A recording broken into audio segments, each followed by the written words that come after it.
इंदौर का एक पत्रकार वृद्धाश्रम में जाता है और वहां जाके बूढ़ी अम्मा से पूछता है कि क्या आपके कोई बेटे नहीं हैं? तो उस अम्मा ने कहा मेरे तो 4 बेटे, एक लंदन में डॉक्टर, उसकी पत्नी डॉक्टर, एक बंबई में, एक दिल्ली में, इसी शहर में व्यापार करता है। तो पत्रकार ने कहा माँ फिर आप वृद्धाश्रम में क्यों रहती है? माँ का जवाब 2 पंक्ति में अच्छा लगे तो समर्थन करना।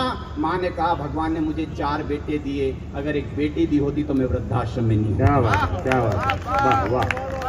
और अब मैं आपसे ताली का बिल्कुल नहीं कहूँगा, 1.5 मिनट की कविता कि बेटी के लबों से निकले हुए हर लफ्ज में शहद जैसी, भैया चाय वाले 1.5 मिनट रुक जाए बस। बेटी के लबों से निकले हुए हर लफ्ज में शहद जैसी मिठास होती है, गम कोसों दूर हो जाते हैं जब वो हमारे पास होती है। बेटी के पायल की छमछम की आवाज, मंदिर की घंटियां मस्जिद के अजान से भी मधुर लगती है। वो धूल में खेले चाहे फूल में खेले, अपनी हर अदा से जन्नत की हूर लगती है। बेटी माँ के सुख दुख की सहेली है, सहारा है।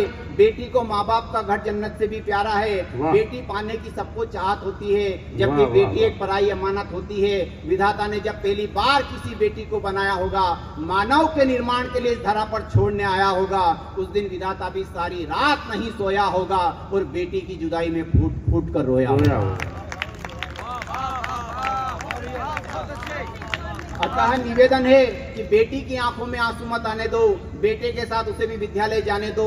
माँ बाप की दखल के कारण बेटी के कई ख्वाब पूरे नहीं होते हैं, फिर भी बेटी की नजर में माँ बाप कभी बुरे नहीं होते हैं। हजारों जन्मों के पुण्योदय के बाद घर में बेटी का जन्म होता है।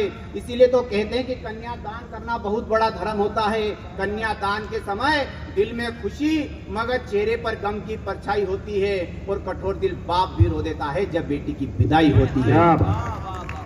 बेटी पिता व पति दोनों के घर के सम्मान का पूरा पूरा ध्यान रखती है। उसके कलेजे में चाहे पत्थर पड़े हो मगर चेहरे पर मुस्कान रखती है।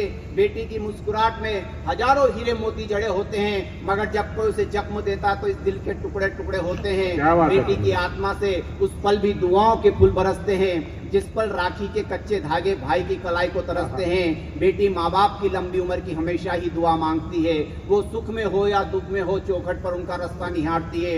अतः बेटी को मान, सम्मान, आदर्शों व सिद्धांतों की शिक्षा देना, मगर कभी किसी पंछी की तरह पिंजरे में कैद करके मत रखना। और हे ईश्वर मेरा तुझसे बस इतना ही है कहना, तो कुछ दे या मत दे, हर घर में एक बेटी जरूर देना। वाह वाह वाह।